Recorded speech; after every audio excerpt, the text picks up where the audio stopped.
Mitch has a professional background. Yeah, look at that. He looks store. looks very professional. I'm covering up a bunch of stuff y'all don't want to see back here. So. And we had to sort of pick and choose where we were going to be as well. Only the thing is I'm not offended by the crucifix, but it seems like a weird backdrop.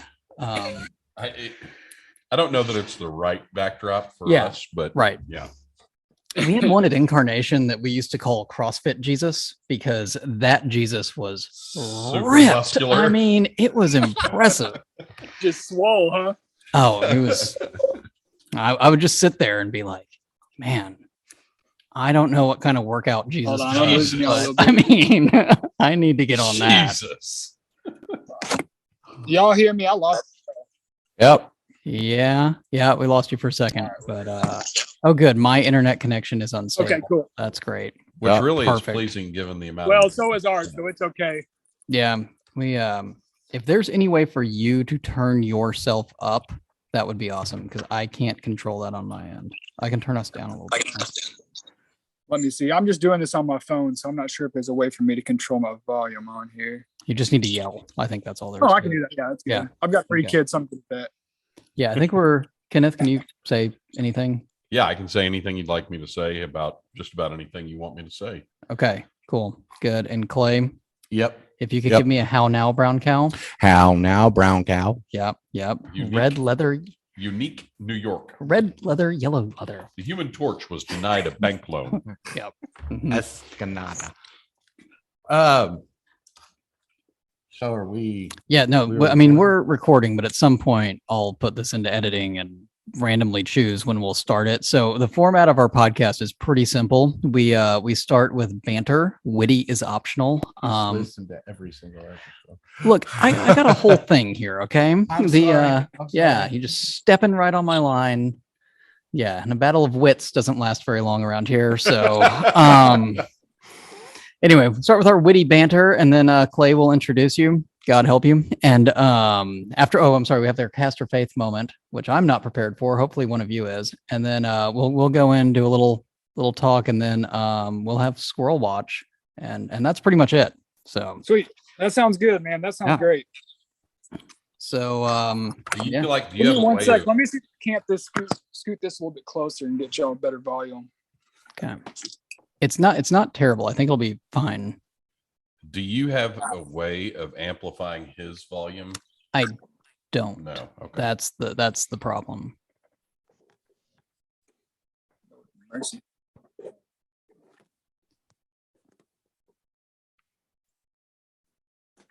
Oh, that's terrible.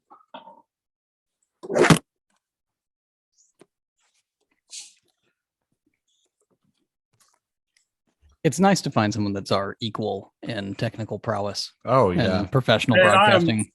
I'm absolutely horrible at phones and technology and anything that's not a fly rod. So, I like horrible at phones. period. I would like to say You for can the just end record, it there. Yeah. I am immediately predisposed to disliking Fly Fish Mitch because he's overly handsome. I don't know. No, I got on Photoshop before we started. So it's all effects and filters. So that's all it is. Yeah. I would like him much more if he was wildly unattractive. Yeah. Woohoo! Very. Clay wasn't even listening. He has No. no idea. But if he's we over there are going to texting. somehow use our technical prowess to broadcast this and let people see the video, Yeah. then this is a great first guest to have. I think we can. That's why I've got us all in the frame. I'm like, I don't know, 75, 80% sure that this will be on YouTube. I'd say for us, that is a really high percentage. It I'll is. take It's a that. very high All things percentage. Man, Clay, is Kenneth coming just because he's really loud, or is he actually coming through my headphones? Well, I can't tell. It's tough to say. I didn't know if he was coming or not. I'm. Oh God. It's so funny he said that because I was driving up here and I was thinking, okay, well, I need to start pulling some weight on getting some guests. I was like, man, I could pull some strings and I could probably get the Bishop on our show. But then I was like, I can't get the Bishop on our show. No, I mean, maybe if Clay's not going to be It's here. just not going to I was work. gonna say, Yeah. wait till Clay's out for a Sunday, and then Yeah. I'll be Right, back for yeah. that one. That's No, the best is okay. So we have this division of labor that it's taken us a little while to get there. So like I am nuts and bolts logistics guy. That's what I do. That's what he does. I write everything down. I like to check little boxes. Clay is supposed to be our, sort of marketing out there, man of the people guy. CEO, marketer. Man of the people. Right. The mob. Kenneth keeps Clay and I from killing each other. Make sure that we don't, run afoul because Clay and I will both go in such opposite directions because I'm way too analytical and he's not. Let's all stop, take Yeah. a deep breath, Right. pull our heads out of each other's asses. Yeah. that's just one Hold on. time. Yeah. But You Yeah. get a good look at a steak by sticking your head up the butcher's. But no. but so I go to Clay and I'm like, all right, this is your deal. Go get us some guests. This was earlier this week. And I did. Repeatedly. Thank you. You did. And But- I got one last minute after our other guest Yeah. canceled. Right. You got him Yeah. last minute because you didn't firmly secure the other guests. Me no habla. No, that's not true. We know you, Habla, because you learned to speak Spanish. from listening Desposito. from Desposito. That's right. That's Yeah. right. Yeah, Clay texted me. He's like, "Hey, do this on Sunday." I'm like, "Yeah, that's fine." Then he's like, "Oh, we found somebody else. Your B team." I was like, "That's cool." And then I'm at lunch break, and he's like, "Hey, you're good to do it." And I'm like, "Yeah, I'll do it. I guess." And it's throw me in here. That's the nature of being a backup. You have to always be ready. You don't know when the Yeah. call's going to come. That's right. Well, I'm glad that you're here. So Me too, man. I'm glad to Um, be here. good. All right. I think we've bantered well. Is someone ready to cast our faith? I can cast our faith. Thank Please you, do. Kenneth. If you'd like me to. So for the 20s of you out there listening, and for Mitch, who wasn't in church this morning, it's okay. We saved you a spot, but no big deal. One of the things that Father Michael talked about this morning in his sermon was this idea in the ancient world that if you wanted to encounter God, you went out to the desert. You went away from where the people were at. And in hearing that, it really resonated with what we're doing and what we try to do through Cast Your Faith. And that has really become detached from the everyday, detached from not just the physical city, but our lives and the trappings involved with that. And I think that's a big part of why it's been successful, is because we're doing something that people have done for thousands of years, right? Yep. In an attempt to connect with God, we go to these desolate places, not necessarily deserts, but places devoid of civilization, where it's just us, the outdoors, and the activities we're pursuing. And I think that really kind of speaks to the eloquent mission statement that you put together for the organization. Thank you. Yeah, absolutely. You're welcome. And hearing that was one of those moments where I go, well, yeah, that is why we do it. We go to these places looking to connect with something bigger than ourselves, right? And if you've ever stood in a river and had a fish fooled by your fly enough to bite it, that's a pretty unique connection, if you'll pardon the pun, but it's a unique connection with something bigger than yourself, and that is the physical world. So it's nice to hear that coming out of a priest's mouth, and really affirming kind of some of the work we do. Yeah. Thank you, because Absolutely. I was ushering and didn't listen to a word of the sermon, but I feel like you've given me a really good synopsis. Look, ushering is tough work. It is. We've all been there. It's Yeah. hard work. It demands your attention. Somebody's got to stand up front and randomly talk to people throughout the whole service. Well, there's people coming, there's people going. That's right. You've got to be vigilant. Yeah. Zach and I were on it once Zach finally showed up after the service started. But Why did Zach show up so late? Does anybody know? Clay was at church. He was slumped against the wall, half asleep. But present. Oh. He was present. He was. Yeah, we ended up I went over to Zach's house last night. He wanted to talk, so I went over there and talked. And man, next thing you know, two coffees later. Now Zach told me. 120. Zach told me that he did stay up quite late with you, but he felt like you were not cluing in to social cues. Oh, yeah, It no, was totally time for you to wasn't. leave their house. Oh yeah, Um, totally. So I told him, I was like, you can't social cue Clay. You just have to That's tell not the him way like, Clay hey, relationships work. hey, get the F out. And Yeah. Clay's not offended by that. He's like, No. oh, I guess it's time to No. leave. No, Yeah. I'm good. Why didn't you say Just something? tell me. Yeah. I'm comfortable with that level of candor. I don't know where you're going, but you can't stay here. Yeah. All right. So Clay, are you ready to introduce our guest? I am. Good evening, everybody. This is Clay with Cast Your Faith, and tonight we have. Like, what if they're listening in the morning? Good day. Look at Good that. day. people. Right now, Wow. Clay's headphones Oh. are filling up with brain fluid. Whenever you listen to this, I hope you are having a wonderful moment in time. Okay. All right. Tonight we have Mitch Kemp. He's at the Orvis South Lake store right now. I met him when he was fishing manager. Wait, you weren't fishing manager yet. You were just I was just a peon, yeah. yeah, A fishing peon at the Yeah. Orvis Dallas store. at the Orvis Dallas store. Mitch is the one that taught me how to cast. He's the one that gave me all the tips that I've incorporated. Very successful fly angler. He's a guide with Fatties on the Fly out of Texas, and he guides on the Brazos River as his primary waters. And I do know that he knows a bunch of other waters. We're glad Absolutely. you're here, Mitch. Yeah, I'm glad to be here. Thank y'all for having me. Absolutely. Is Fly there any- Fish Mitch. Yeah. you are it were, and everybody knows you were instrumental in me sticking with the sport, bro. It was fun to watch your progress, man, from that first 101 to going to the Brazos with you, just sharing information and stuff. It's been awesome. It's been a blast. I appreciate that, bro. No doubt. No doubt.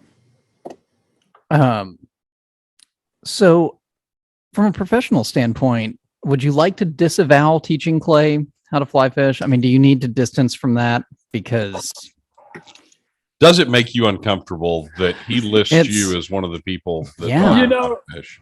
Oh, God, here we go. I know Now Oh, dear. this this is why we need this on Yeah, YouTube. that's Yeah. absolutely right. Not at all, man. Not at all. Clay catches fish. He gets cast out there, and I'm proud to hear him say that I taught him how to cast. That's Did you say he Yeah. catches fish? he catches fish. You Absolutely. win. He sends me a picture about once a year of a fish he catches. I know it's happened. The flies in the water. We're doing good. Yeah. Well, everything's in the water. That's the problem. Oh yes, We've encouraged him to look into becoming a spear fisherman for as much time as he spends in the water. It just makes Or sense. noodling. Yeah, noodling. He Right, throws there you the go. lines in there anyways. It's a good I'm outlet. not sticking my arms in any hole underneath. Oh God. It's a Okay. good idea. It's a good idea. Yeah, it is. So, all right, I'm gonna have to ask you this probably 15 times, but I got to get you more into your phone microphone. But two, You're tiny, Mitch. yeah. So how did you get started in all of this? We always like to hear how people find their way, especially professional, anglers. How'd this start for you? How'd you get here? So growing up in North Texas, we grew up, conventional bass fishing like most of the people that kind of roll into the fly fishing mantra. And it was great, caught a lot of fish around here, but we'd go to Colorado every summer, and fishing for trout with the Cinco wasn't, super productive. And one day we were driving past the river and you see like a bunch of old dudes in the water just flinging this long rod around. And it's like, man, I got to learn what that is. They're catching fish. And so went down to the pawn shop, bought a Martin kind of fly kit for $20, and went out there. Line was on backwards, not even sure what kind of leader I had on there. The fly was probably a salmon fly that had no reason to be in the water, but I caught fish. And it was that, and then it kind of rolled into bringing it back home and catching bluegill and bass. And then all of a sudden I sold all my conventional stuff, and I guess that was like 15 years ago. So I've not caught a conventional fish in about 15 years. Wow. But it's awesome, man. It's a fun way. We tell people it's a cerebral way to catch a fish, and I think it's a really good way of explaining it. It's you think about everything from your cast to where the water's doing to what's under the water, and then it all comes together when that fish eats. So it's pretty awesome. Okay, so you're conventional fly or you're conventional fishing, and you move into fly fishing up in Colorado. So about how old were you when this near? I was, let's see, my first fly rod I bought, I guess when I was 11. Okay. You out of here, man? No, bye. But yeah, and so it took a while for me to have the structure to go out and use that fly rod over my conventional stuff because I was so comfortable in one area, and the other area, I mean, I there's no telling what I'll look like out there, but the line will sit in the water, but I wasn't on that catch like I could with that conventional stuff, and once I stuck with a little bit, and you learn the biggest difference is your cast, and once you get that down, you can do anything with it, and so that was kind of what changed the game for me in that. Okay, and so so you start doing that in your early teenage years, and how do you end up at Orvis? So let's see. He's a fly fishing bum. That's pretty much right. I was working for Clay. We're the school interviewing Mitch. And I was working for the school district, and my buddy Gabe, who was the FM over at Dallas, hit me up, and he was like, "Hey, man, I know you know how to fish. If you're looking for a part-time gig for the seasonal stuff, and get yourself in the industry a little bit, come on up." And so I showed up to my interview after a day of fishing in some like cutoff shorts and a t-shirt and a pair of old mucky Vans, and not having any idea what Orvis was. I had no idea about the button-ups and all the fun stuff like that. And so it was a culture shock getting in there. And my manager looked at me at the interview and he goes, "You need to come back in something a little bit nicer." And came back in something a little bit nicer, got the job, and got that ball rolling. It's been fun with this company, real fun with this company. Okay, so you said working for a school district. Were you a teacher? Yep. I was a paraprofessional. I was a behavioral interventionalist for Birdville ISD. No wonder you connect with Clay, because he needs behavior intervention. That is, the paperwork that came with him. I was like, I can do this. I can. Do this. Yeah. But, you got his 504, and you knew what to do. Yeah, we had an ARD before it all happened. Got an ARD. Right. Good. But, it was that. It was great because in the education realm, I had so many. You get so many holidays and then summers and a lot of fishing was happening at that time, but I wanted to be able to teach people how to do it. I like the educational background from where I was working, and fly fishing was my passion. And, it's cool to be able to mix that coming into Orvis of, every Saturday during the summer, teaching 18 people, how to cast a fly rod, that you can do it around here and blowing all those misconceptions out of the water. So talk me through this, because Orvis, I feel like from an outsider's perspective, has over the course of the last 20 years really transformed from this kind of hardcore elitist fishing outfit to really a lifestyle brand. The clothing is blowing up, all the apparel. How have you seen that from the inside? Is that a conscious thing, or is it just the natural growth of the company? I think it's natural growth between, leadership changes and stuff. But it more of a, we're in this to teach everybody that you can do this. You don't have to be over 80 and throw a dry fly all day. You don't have to do it on some trout stream that you spent thousands of dollars on a trip on. It's more of, everybody can do this. It's accessible to everybody. And we want to make it as fluent as possible. So you take a class and you can walk out the door and go cast a fly rod. And that's kind of from, us teaching it that way to our students to a whole, company realm of, you can see that kind of transition into, we're doing this for a specific person, and now it's it's broadcasted worldwide. Anybody that wants to enjoy what we have, we can put that out there for them. And it seems like from a product offering, that's been reflected too, right? You now have some great high quality entry level equipment that you can use, no matter your skill level, all the way up to some of the best equipment money can buy, right? Absolutely. Yeah. You have stuff that, people come in, they're like, how much do I need to drop to start fly fishing? It's really not that much. You can get you something that'll get you from point A to point B. Then as you grow, find out what you want to do and then build off that. But yeah, to get in there, a whole fly outfit, flies, all that stuff, you can get out the door for about $200 and go catch you some fish and have some fun. You're actually the second person that we've had on the podcast who references the Martin combo. Yeah, I was about to say there's something to that. There's I saw one the other day. I stopped at some third. Who's the second? Tim, is he also a Martin comboer? I saw a Martin combo the other day for it's with inflation and whatnot, it's up to $30 for a Martin combo. I don't know if I can bend that much. I almost bought it.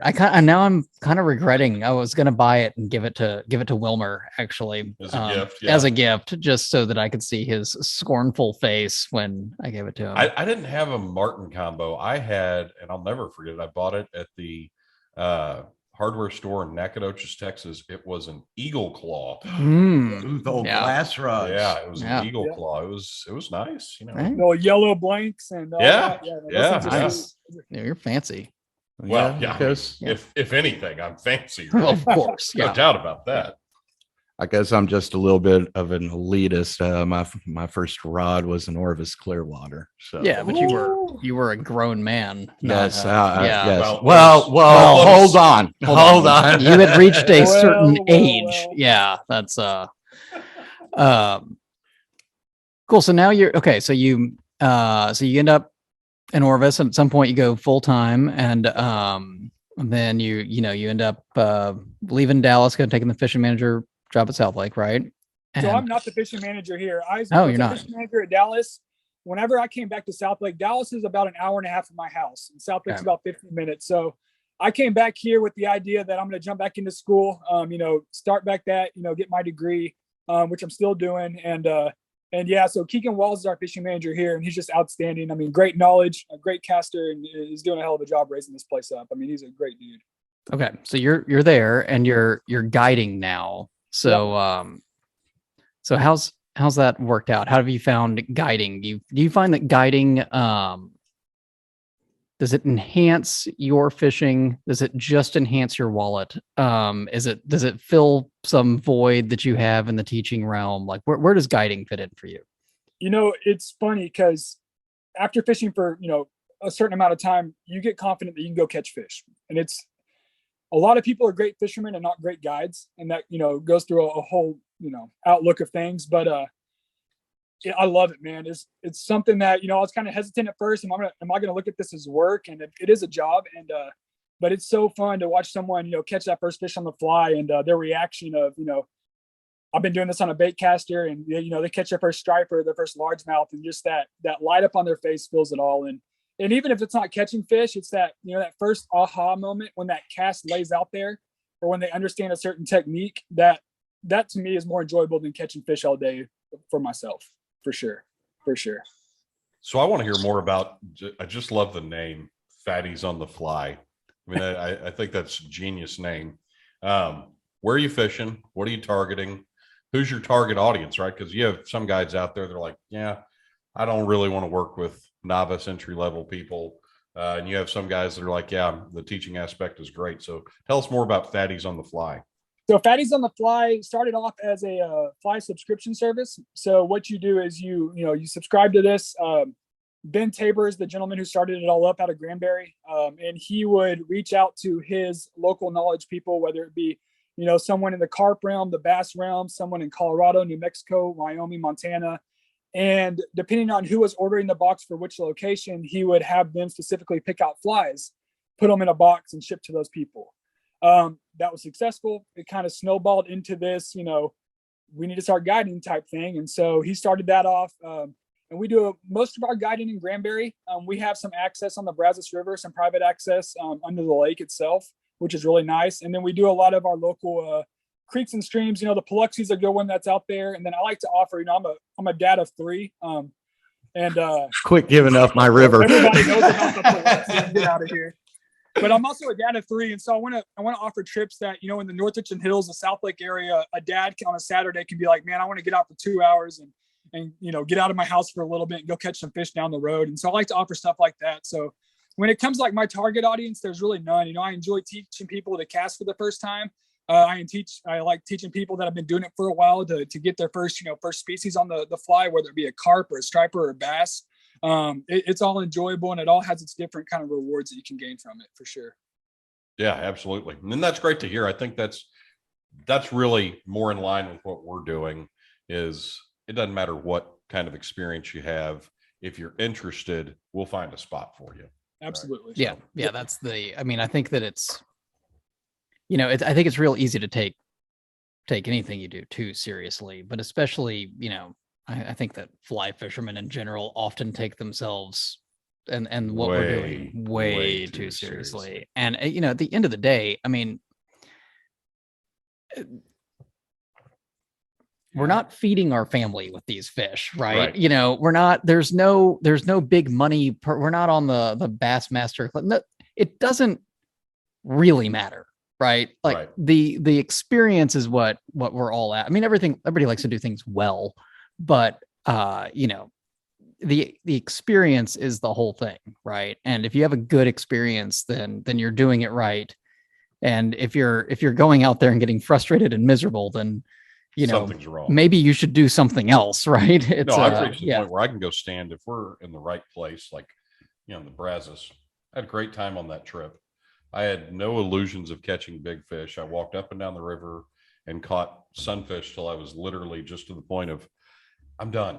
I can't cast another bug. I'm done. Great day, right? Right. Yeah. I mean, what else do you want? Yeah. Yeah. And, we tell people that take it way too seriously. At the end of the day, we're people with long ferry rods and ribbon at the end of it.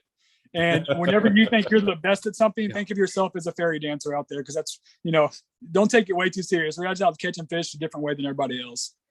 Yeah. That's great. Yeah. Yeah. I have noticed that there's a difference in a lot of anglers. You got the guys out there that are just learning. They're soaking everything up that everybody's telling them. Then you got the guys that are, know-it-alls. I've been out here. I know this hole, and they'll fish the same hole for 3 hours.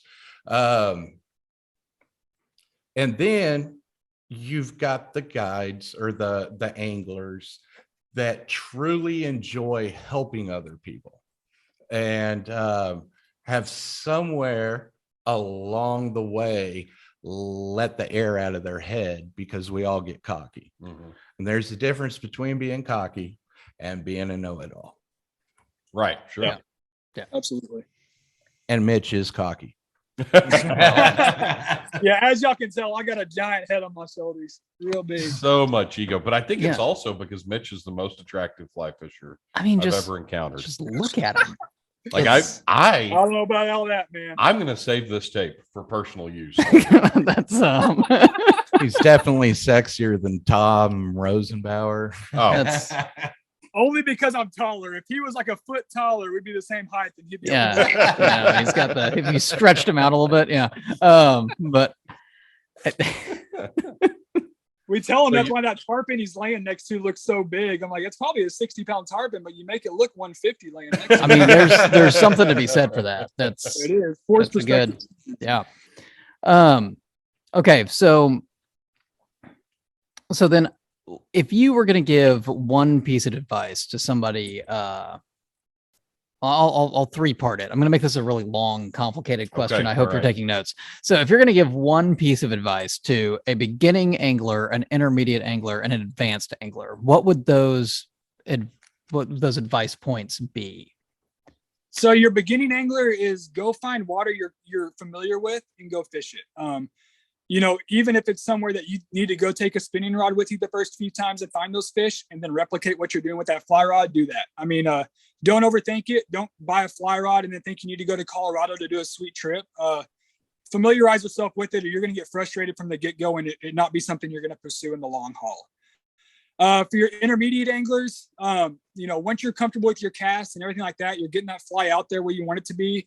Work on your species. I know a lot of people that go out there and catch one species and get just, man, I've got it dialed in. I can go fish anywhere now. And they may go to the salt and get it handed to them, or they may go to a trout stream and get it handed to them. And so that's what I think is, get your accuracy down, make your cast so it's efficient and it's something that's going to be able to carry those flies a good ways. And then go familiarize yourself with some different species around your area and then around the U.S. if you can. If you're your advanced angler, it's honing your technique, getting that cast down, making sure that your stopping points are there. You're getting that not only a distant cast out there, but it's laying where you want it to. I know a lot of people that can go out there and throw a 70-foot cast every time, but if you tell them to put it in a 3-foot radius, it's not going to happen. Get out there. Don't be ashamed to get out on the football field.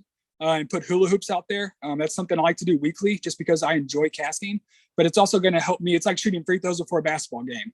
The more I practice before I get on the water, it's just going to be muscle memory once I'm out there and make it more efficient. So your advanced anglers, I think that's more just, get your techniques, get your casting to the level that not only you can do well, but you can also teach others to do. Because I feel like once you're at that level, it's kind of our need to pass on that information. That's my thing is you don't do any good if you get really good at something and no one learns from you. 100%. So, okay. So you get out on the football field and you practice your casting. Do you have any drills or games or anything that you like doing? Absolutely. All right. When's- Most people your- want to get out there and just go distance, which is really fun. I like taking paper plates or hula hoops and putting them, at 10-yard increments all the way out or 5-yard increments and working on, picking up and laying that cast down in that first one without any false cast, picking up that second one, laying it down until I can reach my max distance, of efficient, without having to try it 1 or 2 times every time. Cool. So, okay. So how far can you consistently get out there? And where do you think where would you put like, hey, if you're going to consider yourself, ready to really get out there and get serious, like what kind, when you're saying get your cast accurate, what do you mean? So being able to put a 60 or 70 foot cast in the span of a hula hoop or a paper plate kind of area, and not just flop it out there, but making sure that line presents itself and then lays down, kind of uniformly is kind of where I kind of draw that line of, okay, you can cast or okay, you can fish. And that's my deal. So the real question is, since you've gotten into guiding, because I don't want us to get too far outside of our norm. It will deter our listeners. Have you had any just miserable trips? Just the people were just unwilling to cooperate or just awful? Anything that sticks out in terms of it scarred you as a guide? I've got one experience, and I won't say it was like a negative experience because I came out learning more from it, which I think is a positive in my standpoint. And it was, we were going striper fishing. I had a 2-person trip. The guy had booked it. And we spent, 12 hours one day just scouting. The water was high. The striper fishing was great. It was a little treacherous waiting, but the payout was good. At the end of that 12-hour trip or the scouting trip, me and my buddy are driving back to the house and I get a text and the guy's like, hey man, I'm really excited. Me and my 11-year-old are really looking forward to this trip tomorrow. And I was like, all right. And so, when we get out there and I take him to the spot, I'm like, let's see how comfortable he is. We take 3 or 4 steps into it. And he's like, I'm not comfortable with it. And so I'm like, get in the car. We're going to the small stream. And so we get out there and, it was fun. We caught fish. But the kid just, he didn't have that want to keep doing it or learn. And, it's one of those things as a parent, you hope your kid grasps this so you can spend time together. And it just didn't happen that trip. But what was cool is got dad set up at a couple holes and me and the kid went fossil hunting. We found fossils and turned rocks and talked about entomology and talked about birds and trees and everything we saw. And so the kid walked away like he had caught 400 fish that day, just on cloud 9, loving it. The dad was worried because like, man, I hope my kid had a good time. And I don't think he liked fly fishing. And, but it was one of those that you see that not every trip has to be about catching fish. It's about creating an experience for people that they're going to remember and learn from, on the outside of it. Man, that's great. That fits right in with. Yeah. I mean, we've talked before too, how, you hear about this guide and that guide, talk to people, their experience. And to me, the guys that on the tough days when you're not catching fish, when people walk away from that going, man, we didn't catch anything, but it was great. Those are the guys that have got it figured out somehow. So, I mean, do you think about and have strategies for those days when it's just not happening for some reason? Yep. Oh yeah, definitely. And it's always leave it to the client. I mean, we got to a point last week, we had a low water day out the Brazos, under Granbury. The fishing was okay. We were catching a bunch of spotted bass, nothing just spectacular. And this is one of my usual clients. And I said, Mr. Dyson, would you want to get back in the truck and go hop around some spots and go travel? Or would you like to work on technique and casting?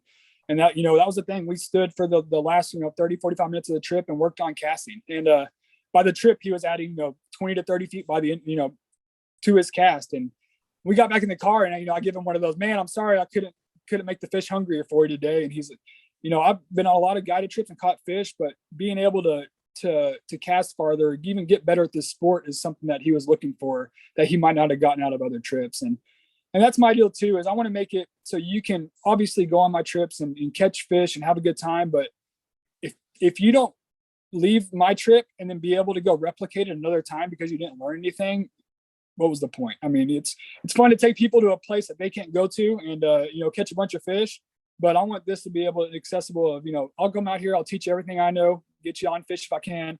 And, but I want you to be able to step out next time and go fish your local water and be successful because of what you learned today. See, it's that kind of sorry attitude that would allow Mitch to never make it on the White River in Arkansas, where the guides teach you day one, you just need a hook and a little bit of corn kernels on it. Right. Yeah. It's this That's take away and bring it back home to your waters. As soon as I got home, I tried it here. I've tried it in Colorado. Right. It doesn't work. What about the hidden jar of power bait The in hidden your jar pocket? of power bait. That's I'm not a purist. Power I'm bait flies. a capitalist. That's right. So a lot of people don't know this, but the Cast Your Faith logo is a fly by the name of the Game Changer. Absolutely wonderful little bait fish pattern, articulated. 15 years ago, you would have never seen flies like the Game Changer out on the market. Mitch is the one that actually designed the Cast Your Faith logo. And we still use it to this day. Handsome fisherman and artistic. Yeah, dude. Yeah, it's Dude, I'm telling he's you, the total a package. Renaissance man. I'm Not telling much you. of an artist. No. Not much of an artist. Kenneth is out. He's gone. So I've been fishing with a lot of people, and I'll tell you, fishing with you as friends, guides day off type deal, where you're not showing or you don't have to babysit me and whatnot. The one We all know that's a lie, by the way. I will. I just don't know what to do with you, Jeff. Well, so that basically what I was getting at is the flies that we threw out there at the Brazos. I had fished all of these flies before. Mitch actually Caught fish with them. no, I did too. But he showed me, hey, yeah, you got to keep your line in line with the fly and everything, but don't be afraid to just pop that rod tip a little bit. Yep. Watch those fish come out, kill it, pop it, boom. And that's what they were doing that day. I mean, we could double hand strip. We could, just wrap it around our hands. What they wanted is they wanted it up on the bank, bring it out a little bit, kill it, and then just twitch your rod. And that's been killer for all of it, man. A lot of people don't look at it that way, but if you strip it in too far, you're going to deal with your loop getting the rod tip and all that stuff. And then you got leader in the rod if you get too close to it. And my favorite technique is that, put it up on the bank, maybe throw an upstream min to get that thing deep, give it a few bangs of strips, let it sit. And then once I get kind of tight with that, instead of just picking it up and recasting, I'll take that rod tip and just kind of lift it and make just kind of little jerks until I can actually see that fly is out of the strike zone. Roll cast, pick it up, and then cast it back across the river. That way, your fly is in the water as much as possible, but you're also getting that last second where we're usually burning it up and picking it up and laying it down. You're giving that fly a couple extra seconds in the water to get eaten, which is it catches fish. It really does. So I remember it was about a year and a half ago. Clay went out and fished with you on the Brazos, and he called told me. Jeff. Yeah. Well, yeah, I have a real job, and I'm not anyway. So he goes out and he calls me up later, or maybe it was the next day. I don't remember. He's exhausted, because he's in horrible physical condition, and you made him wade more than 30 feet, and he couldn't walk the next day. He had to take like 3 days off of work. I It was did not. anyway. Here's what I want to know. So Clay calls up and he's like, "Man, we did this and that and did it and everything." He's like, "I must have caught 100 fish." That Was it closer to No. 5? That Is- was Probably at the closer Biloxi. to 200, honestly, because I was there. Oh, okay. Um, All right. No, we were on At it. the though. We had Biloxi. fun. Yeah, had fun, we- yeah. We did have a lot of fun out there at the Brazos, but man, you remember that we saw that trout rise. Yeah, between the and pipes. this was in what, May? Yeah, Late May, because we were sitting there going for the stripers. Yep. And we're just sitting there, we're wading down. I mean, it's 85 degrees outside. And I'm looking and I said, hey, what else sips? Is it just trout? And he was like, yeah, what? I was like, look over there. And he's like, oh, give me an elk caracatus. I'm like, I don't fish for trout. yeah. So what's cool about that fishery is you're gonna have 2 fish that are gonna feed on like your midges and your elk caddis and your BWOs and stuff, and that's your smaller to okay size striper and white bass and your rainbow trout when they're in there. And so we've caught trout into May's, probably the latest I've caught trout in there. But yeah, there's no telling some of your deeper holes where they're holed. You know, you obviously don't have any holdovers or anything, but it was cool to see it when you're out there in shorts and chacos and, you know, looking for striper and carp and stuff. And all of a sudden in that, you know, middle of the river, you start seeing little rises and stuff. And it's fun, man. It's a blast, but it's fun to catch striper like that too. You can catch striper on some real fly small patterns. That's pretty crazy for Texas in May to see Yeah. trout rising. And Yeah. that's It's pretty crazy. cool. He and I sat there and looked at each other for like, I don't know, probably 10 seconds, just in awe. Well- How are these fish still here? Well, we know why Yeah. you were looking at him. We've Right. covered that already on the I can't yeah. quit looking. He at is him. pretty That's- guy. Yeah. Eyes are like a tractor beam, just pulling me into. I his know. soul. It's amazing. So, okay, so that's curious. So smaller midges and whatnot for striper, huh? Yeah, so I had a trip this summer. We were doing it like the heat of the summer, so you get out there before the sun comes up. And same guy, Mr. Dyson, we walk out there and we're sitting at the first riffle at a body of water that we fish, and it's kind of splits down and runs down, and you've got a big hatch going on, and all the way down there, there's just mouths just eating. And it's carp, it's buffs, it's striper, it's largemouth bass, spotted bass, but all down that line. So we pulled out. I didn't have any like size 18 BWOs for my striper trip, but I had like small little bluegill dry flies, and threw that a couple times. It wasn't small enough. Went back to the truck, had a couple little trout flies in there, and yeah, he was throwing like a small BWO pattern on my 6-weight and catching, you know, little hammer handle striper and white bass all morning, which is really cool. Really cool. No, I bet that's a riot. Yeah. Striper is I got mine this year. My first legit striper, And and it was I almost a will. state record, wasn't it? It was almost. I think it was about an eighth of an inch. Oh, an Yeah, eighth of an yeah, inch this yeah, time. yeah, Yeah. yeah. Yeah. And I'll tell you what, this year, that was the funnest fish I've caught. We're sitting there casting cross current. Brazos was running about 500 CFS, and it's the first time I've caught a fish that was big enough to like just light into the rod, and then trying to pull him through the current. Man, yeah, great. I mean, that's a freshwater tarpon right there. It's super fun to take people that, you know, maybe haven't done it before on a fly rod or haven't fly fished, or people that maybe have just trout fished before, to hook into their first striper. And you hear words that you can't repeat anywhere, and it's awesome. It is great. I love that. Yeah. Clay repeats those words on our faith-based podcast all the time. Yeah. Yeah. He I does. believe it. I believe it. Yeah. I'm trying to leave all the editing to be on him, not for me. So No, I appreciate that. I do. I've adopted the same mantra. Yeah. I'm doing pretty damn good. Thank you guys very Really, all much. things considered, you're not being an asshole. Right. Yeah. Yeah. Oh, schnapps. But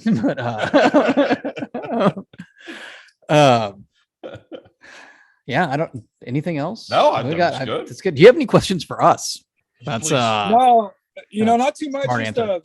love what y'all are doing. That's the biggest deal. Is not even in the fly fishing realm of it. Just the cast your faith, the fishermen idea behind it is to build a community of guys that it doesn't matter what walks of life you come from. It's we can fellowship and be together because of a common interest, and just because of that, they're going to look up to y'all more, and so that's awesome, man. Y'all just keep it up, and what y'all are doing is rad for sure. Well, thank you. Appreciate I that. agree that we We are will- pretty awesome. We will Yeah. always have So- Mitch on the show anytime. Yes, he wants to be anytime. on. Yeah, Absolutely. it's standing That invitation. sort Yeah. of propaganda, he's in.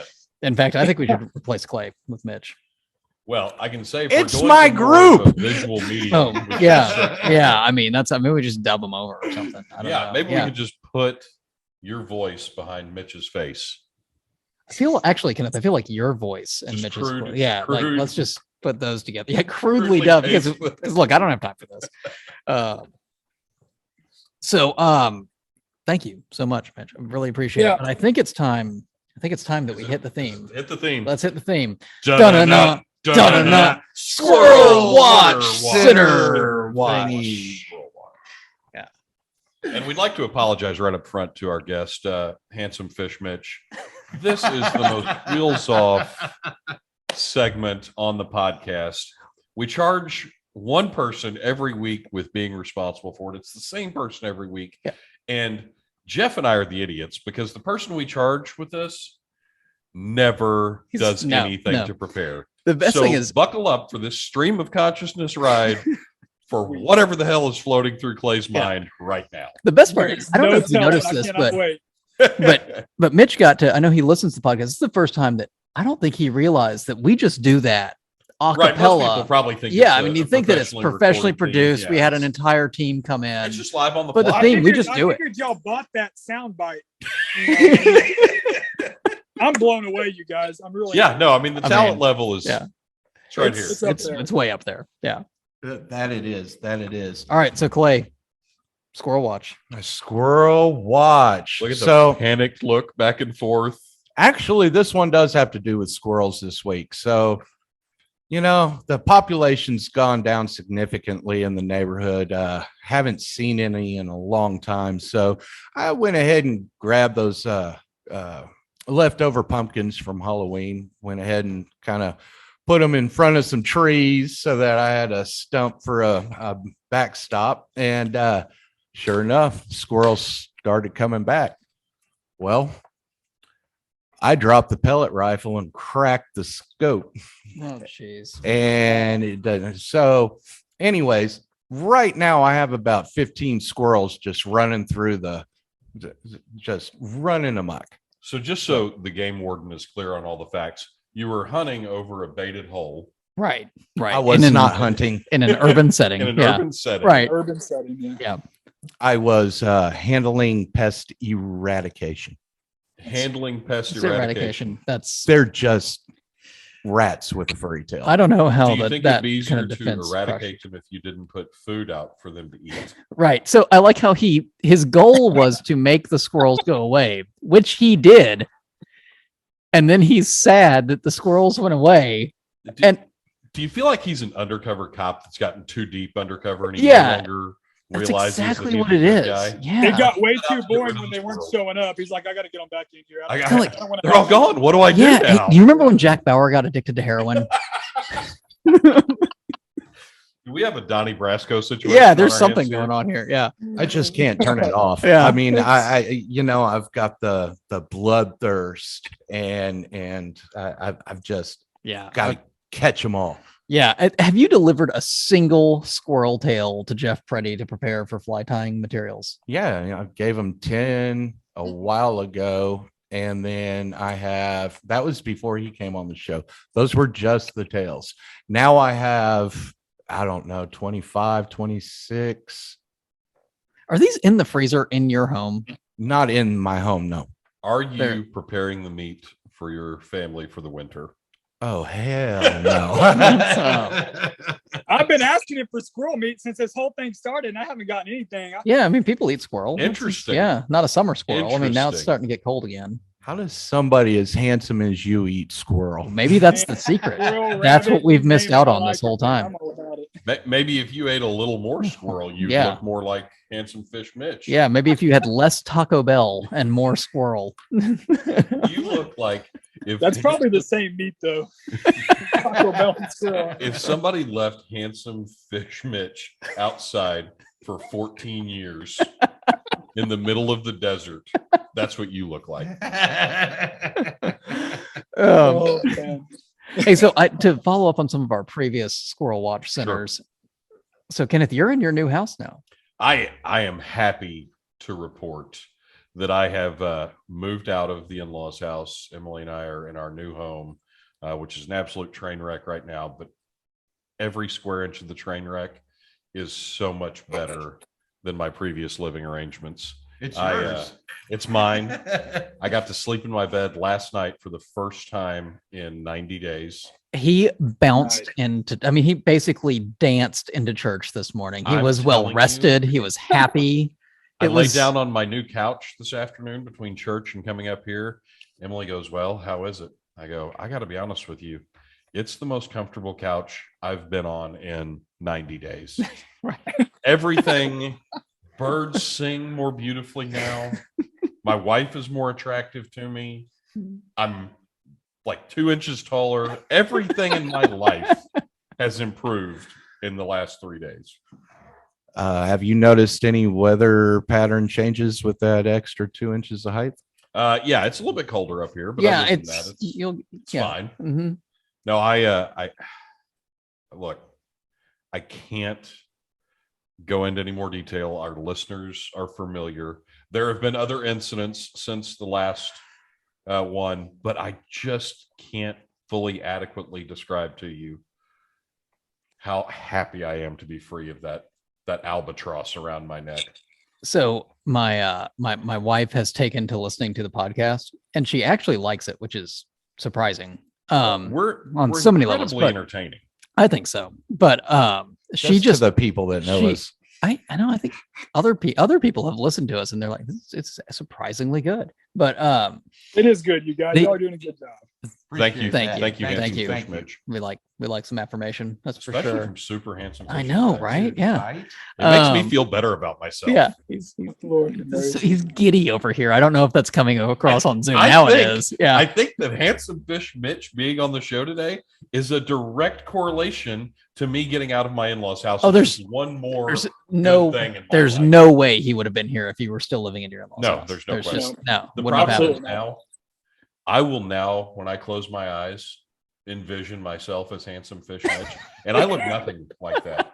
Like, he's tall and has that rugged, thin Western appeal, and I'm like if Handsome Fish Mitch melted, that's what I look like, right? It's like everything's a little bit more droopy and round on me. Yeah, you know how like when ice cream kind of melts a little bit, and you used to get back in the freezer, and it's just not quite the same. Yeah. You've all had that crayon you left in your truck. Handsome Fish Mitch is the original Crayola crayon, and I'm after being in the Ram for 8 hours in the summer. Got a Cheerio stuck to it. Yeah. It's funny you guys are calling him handsome Fly Fish Mitch. I remember Mitch when he and I were both sporting. Actually, his was his beard was longer than mine. You remember that? I used to have a real beard. Yeah, it was a good one. It was a Yep. good one. Yeah, but on Mitch, it's intriguing. On you, it's frightening. Yeah, I you're just look you're like a getting terrorist. getting pulled for the extra I security looked so check. homeless with my It's, beard, you know. man. It was how it was. It was You know, rough. talking about, you said Camille was listening. Mhm. So I was talking to a friend of all of ours, Claudia Stevens, today, and Claudia works at SMU in the theater department. And she goes, "Oh, you guys are podcasting.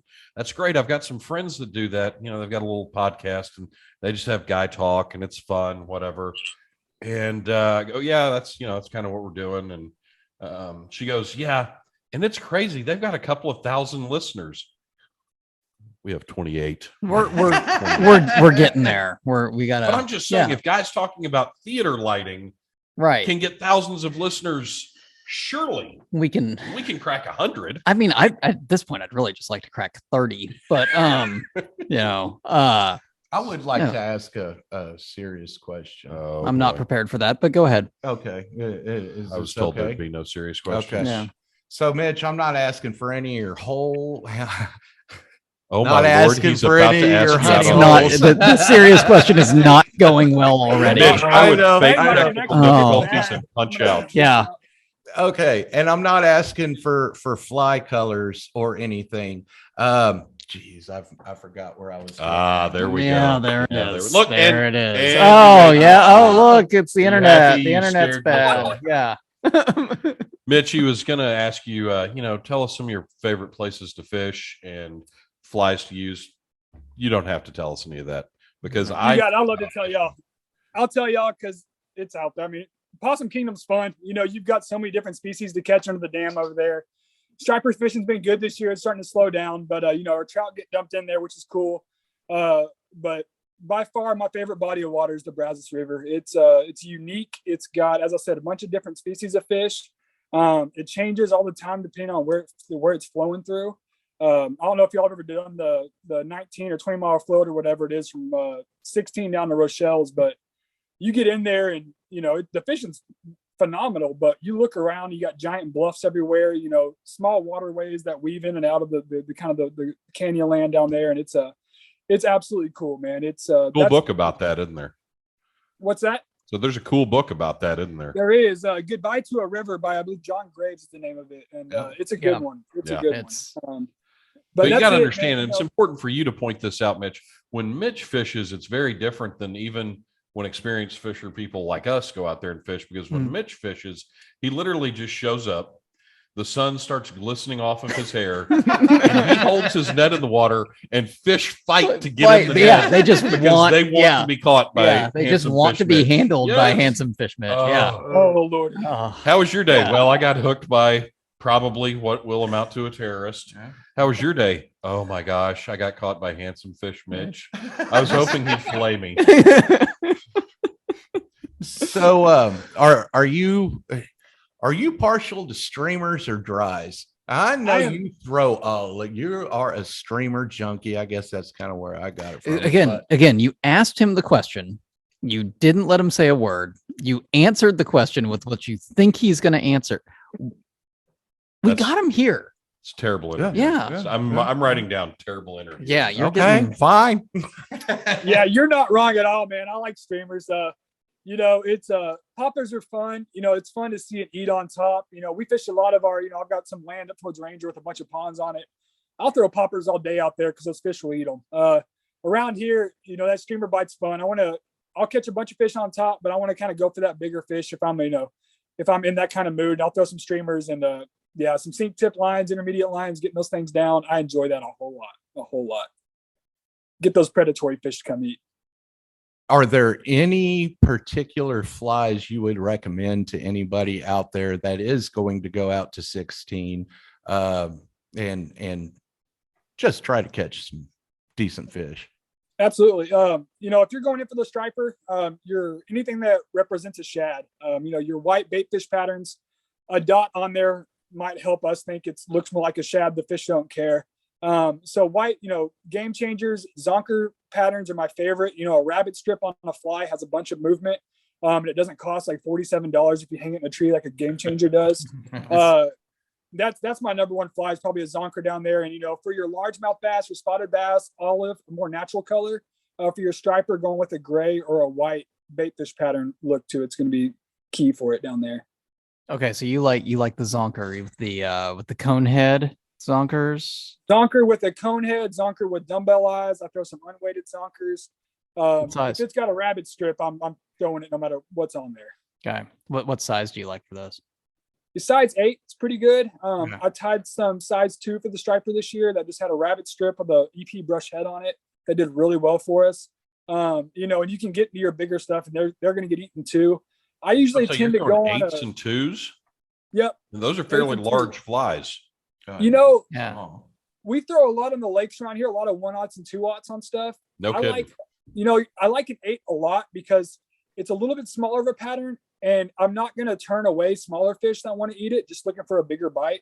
It's great to cast 1,000 times to catch the fish of a lifetime, but I want my day to be filled with, a bunch of catching and just learning more about those fish out there. That's interesting. Very cool. That hothead damsel, olive damsel, that up at Texoma was absolutely killer.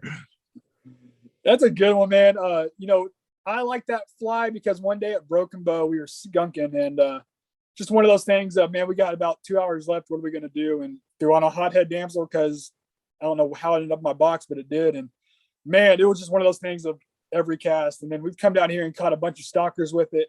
If you're going panfish or small bass fishing in creeks, taking that fly and pinching half the tail off is a really good small damsel fly to kind of creek bug imitation. It's a fun one. It's a real fun one. It's small enough that it's going to get eaten by your bluegill, by pretty much any fish that wants to eat it. Sure. Cool. Well, this has been the most informative. It has. Episode. I could listen to Handsome Fish Mitch talk all day long. And when you say listen As to long him as I talk, can you mean look at him. stare at him on the Yes. Zoom screen. Yeah. Gaze lovingly into his eyes. Right. Yeah. Yeah. If you feel a Well, I'm little gonna go wash this uncomfortable right now, makeup off as soon you as this is correct. over, so. Yeah. Yeah. No, I'm incredibly uncomfortable. I'm torn up with all sorts of different emotions. Yeah. You're inside just right not now. even sure what to think right now. Yeah. Here's a question.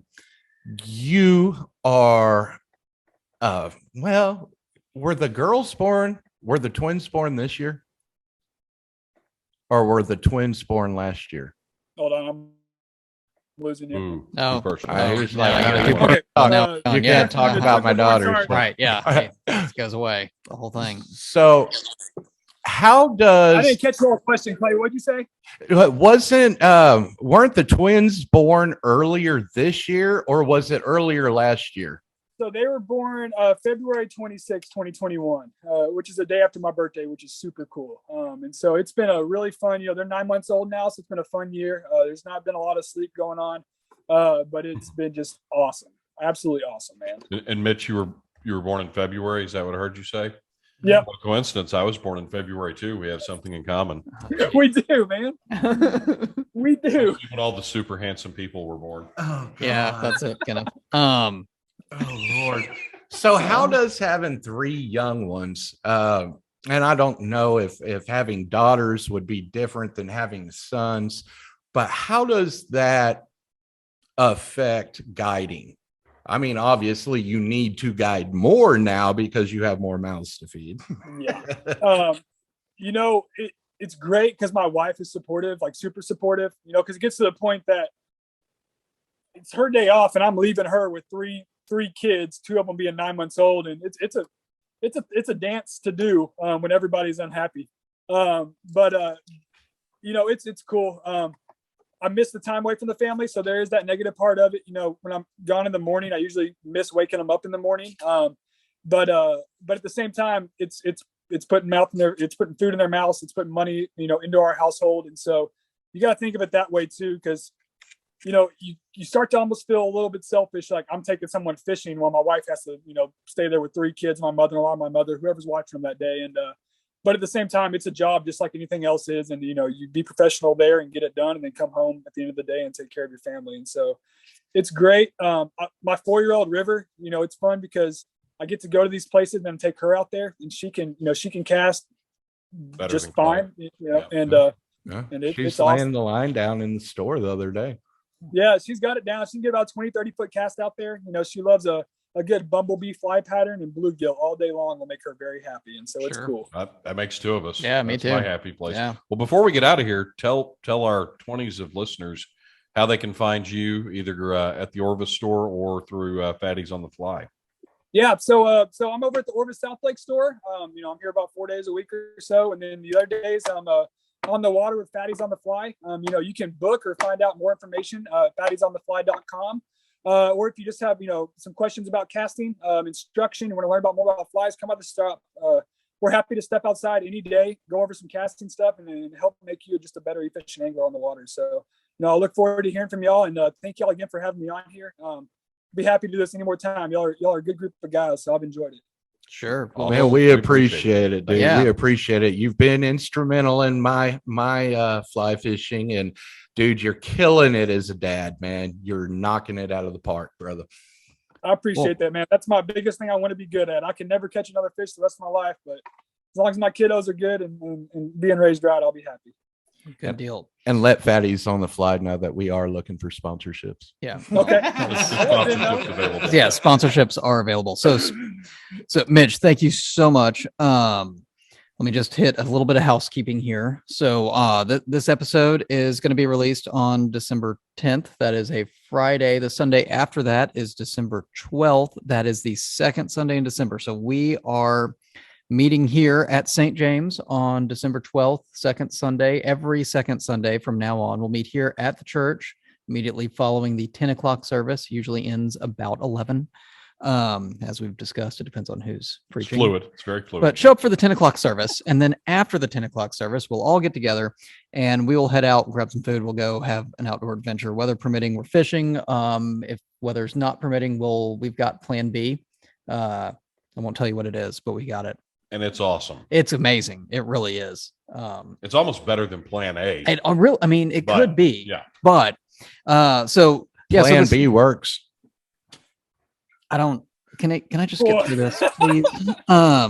So we got that coming up. Second Sunday, that'll be the second Sunday. It's the 12th. We're going to go to Leela this time, weather permitting, unless we have to hit plan B, which again, awesome. And then coming up in January, by the time you hear this, the Sign Up Genius will be out there and live to sign up for our Beavers Bend trip, January 20th through 23rd. Colorado Bend State Park here in Texas, not in Colorado. Lots of confusion there, but that's during the White Bass Run, April 28th through May 1st. Then in July, end of July, we're going to the White River in Arkansas. And in October, we are going to Bolivar down on the Texas coast. So follow us on Facebook. You can also follow us on Instagram, but we don't ever post anything there. So maybe we'll start. Isn't there a switch you can flip where everything you post on Facebook automatically goes to I think it's the Instagram? other way around. You have to post it on Instagram and then it goes to Facebook. I but saw we're it not- pop up on Facebook the other day. Okay, well, I I don't know. think it's since Facebook I don't know. moved to that meta. You want me to find out about that? I want someone else to do it. Yes. Okay. Yeah. I'm not doing it.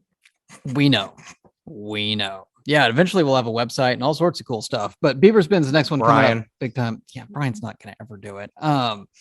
So thank everyone for listening. Thank you, Mitch, for joining us. Find us on Facebook, call us, ask questions, whatever. And hopefully we'll see some people on the second Sunday outing. And Mitch, you're of course always welcome. And but you have to ride with Kenneth. He already called dibs. Right. So. And I've got a very small car. Kenneth is going to somehow try to figure out how to drive with both of you in the back seat. I'm getting online right now and seeing how much it's going to cost me to buy a Miata. Yeah. Oh, Mitch, thanks for coming, man. Absolutely. You don't get to hang out as much anymore, but dude, it's great seeing you. It's great having you on the podcast, and I'm really glad I got to introduce all of our listeners to you. So, Okay. Well, thank y'all, All right. man. Really, I really appreciate it. And anything I can do for y'all in the future. I mean, whether it be, casting lessons, classes, coming out and helping y'all let me know. I'll be more than happy to do it for y'all. We'll take you up on that. We will. Thanks, We sure Mitch. will. Thank you so much. Yeah. Later, All right. brother. All right, you guys Yep. have a good one. You too.